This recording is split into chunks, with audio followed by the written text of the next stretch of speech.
ओम नमो भगवते वासुदेवाय। अष्टादशोऽध्याय। मैत्रेय उवाच। वरुण वाक्य शुणि कने असुर विचारई मने। वरुण तुले युद्ध मोर एतनु हई पुरंदर। नारद कहिछन्ति मोते विष्णुर गति ए जगते। शुकर रूपे जगते स्थापिब आଣି अग्रदन्ते। ताहार तुले तो समर नाम ଯାହାର ଗଦାଧର। ତୋ ବଳ ଦର୍ପ ସେ ହରିବ ଦେବଲୋକଙ୍କୁ ଧରିବ। ଏମନ୍ତ ମନେ ବିଚାରିଲା ତକ୍ଷଣେ ପାତାଳେ ପଶିଲା। ଦେଖଇ ଗୋବିନ୍ଦର ଗତି ଦର୍ଶନ ଅଗ୍ରେ ବସୁମତୀ। ଆଦିତ୍ୟ ପ୍ରାୟ ତେଜ ଦେଖି ଭୟେ ବୁଜିଲା ବେନି ଆଖି। ପୁଣି କ୍ଷଣକେ ଚକ୍ଷୁ ଫେଇ ବିଷ୍ଣୁଙ୍କୁ ଦେଖି ବିଚାରଇ। ନାରଦ ବାକ୍ୟ ଯେବେ ସତ ମୁହିଁ ଦେଖଇ ବିପରୀତ। ଏ ମୃଗ କାନର ଗୋଚର ପକ୍ଷ ଦୂଷିତ ଏ ଶୂକର। କହେ ଅସୁର ମୁଖ ଚାହିଁ ଦଶନୁ ବେଗେ ଥୁଅ ମହି। ପାତାଳ ଲୋକଙ୍କୁ ମେଦିନୀ ପୂର୍ବେ ଦେଇଛି ପଦ୍ମଯୋନି। ଯେବେ ମେଦିନୀ ନ ଛାଡ଼ିବୁ ମୋ ମୁଖୁ ଭଲେ ନ ବର୍ତ୍ତିବୁ। ସୁର ଧର୍ମ ତୁ ବୁଲାଉ ଯେଣୁ ଶୂକର ରୂପ ବହୁ। ମୋର ରିପୁଙ୍କ ଶୁଭ ଚିନ୍ତି ତୁ ବହୁ ଶୂକର ଆକୃତି। ମାୟାରେ ମାରୁ ତୁ ଅସୁର କପଟ ଧର୍ମ ଏ ତୋହର। ତୋର ମୋହର ଗଦା ଯୁଧେ ତ୍ରିଦଶ ଦେଖନ୍ତୁ ଆନନ୍ଦେ। ତୋର ମୂର୍ଧନି ଗଦା ଘାତେ ବେଗେ ଉଡ଼ିବ ମହାବାତେ। ବଳି ହରନ୍ତି ଯେବେ ଦେବେ ତୋହର ମରଣ ଦେଖିବେ। ମୂଷଳି ନାଶେ ବୃକ୍ଷ ଯେହ୍ନେ ତ୍ରିଦଶେ ହୋଇବେ ତେସନେ। ଏମନ୍ତେ ଅସୁରର ବାଣୀ ତା ଶୁଣି କମ୍ପିଲା ଧରଣୀ। ଜଳେ ପଡ଼ିଲା ମହାକାଏ ଗୋବିନ୍ଦ ଦେଖି ଭୂମି ଭୟେ। ବରାହ ରୂପେ କୋପ ମନେ ସର୍ପ ପ୍ରହାରେ ହସ୍ତୀ ଯେହ୍ନେ। କରିଣ ଗଦା ଦୃଢ଼ ପ୍ରାଣୀ ବଜ୍ର ନିଷ୍ଠୁର ପ୍ରାୟ ଜାଣି। ବୋଲେ ବରାହ ମୁଖ ଚାହିଁ ତୋର ବଦନେ ଲଜ୍ଜା ନାହିଁ। ଦେବଙ୍କ ଈଶ୍ୱର ବୋଲାଉ ଶୂକର ରୂପ ଗୁଣ ବହୁ। ଏମନ୍ତେ ଅସୁର ବଚନେ କୋପ ବସିଲା ବିଷ୍ଣୁ ମନେ। ଧରଣୀ ସମୁଦ୍ରର କୂଳେ ଦନ୍ତୁ ରଖିଲେ ବିଷ୍ଣୁ ତଳେ। ନିଜ ମୂରତି ଗଦାଧର କିଏ ବା ଦେବା ପଟାନ୍ତର। ଦେଖି ଆନନ୍ଦ ଦେବଗଣ କରନ୍ତି ପୁଷ୍ପ ବରଷଣ। ବ୍ରହ୍ମାଦି ଦେବଗଣ ମିଳି ସ୍ତୁତି କରନ୍ତି ଭୂତ ତୋଳି। ଅସୁର ଦେବ ସ୍ତୁତି ଶୁଣି କୋପେ ଉଠିଲା ଶିର ଝୁଣି। ବିଷ୍ଣୁର ହସ୍ତେ ଗଦା ସାଜେ କାଞ୍ଚନ ଯେସନେ ବିରାଜେ। କୋପେ କମ୍ପିଲା ଭଗବାନ କୋପେ କମ୍ପିଲେ ଭଗବାନ। ଶୁଣି ଅସୁର ଦୁର୍ବଚନ ପ୍ରଚଣ୍ଡ ମନ୍ଦ ମନ୍ଦ ହାସେ। ଅସୁର ମୁଖ ଚାହିଁ ରୋଷେ ମନ ବଚନ ସୂଚି ଭାବେ। ମୋର ମହିମା ଶୁଣ ଏବେ।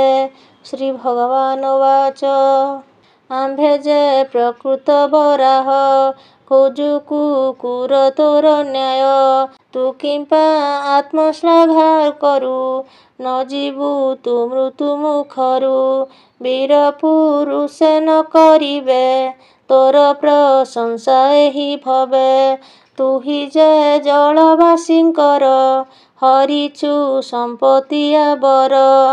ସେହେତୁ ଆମ୍ଭେ ଗଦାଘାତେ ବାହାର କରିବୁ ନିଶ୍ଚିନ୍ତେ। କାୟ କ୍ଲେଶରେ ବ୍ୟସ୍ତ ଅଛୁ, ଏ ସ୍ଥାନୁ ଯିବା ତୁ ନ ଇଛୁ। ତୋହର ପ୍ରାୟ ବୀରଗଣ, ମୋର୍ ତୁଲେ କେ କରିବ ରଣ। ତୁମର ପାଶେ ଦମ୍ଭ ହୋଇ, ବିଶ୍ୱାସ କହୁ କିସ ପାଇଁ? ଆକାଶେ ଦେବଗଣ ଯେତେ, ଦେଖି ତୋହର ଗଦା ହସ୍ତେ। ଆକାଶ ଛାଡ଼ି ପଳାଇଲେ, ମୋହର ସଙ୍ଗତେ ମିଳିଲେ। ମୁଁ ଆଜ ସଂଗ୍ରାମ କରିବି, ଏହାକୁ ସଙ୍କଟୁ ତାରିବି। ଗଦା ପ୍ରହାରୀ ତୋର ହୃଦେ, ଦେବଙ୍କୁ ସ୍ଥାପି ନିଜ ପଦେ। ଏମନ୍ତେ ବରାହ ବଚନେ, ହିରଣ୍ୟ ଶୁଣି କୋପ ମନେ। ସ୍ୱଭାବେ ଦୁଷ୍ଟ ମହାବଳୀ, ଗର୍ଜଇ ଗଦା ହସ୍ତେ ତୋଳି। ଶବଦେ ଭୁବନ କମ୍ପିଲା, ବରାହ ଅଙ୍ଗେ ପ୍ରହାରିଲା। ସେ ହରି ନିଜ ଭୁଜ ବଳେ, ଦୁଷ୍ଟ ପ୍ରହାରୁ ବଞ୍ଚାଇଲେ। ପୁଣି ଅସୁର ଗଦା ହସ୍ତେ, ପ୍ରଚଣ୍ଡ ଭାବେ ଶୂନ୍ୟ ପଥେ।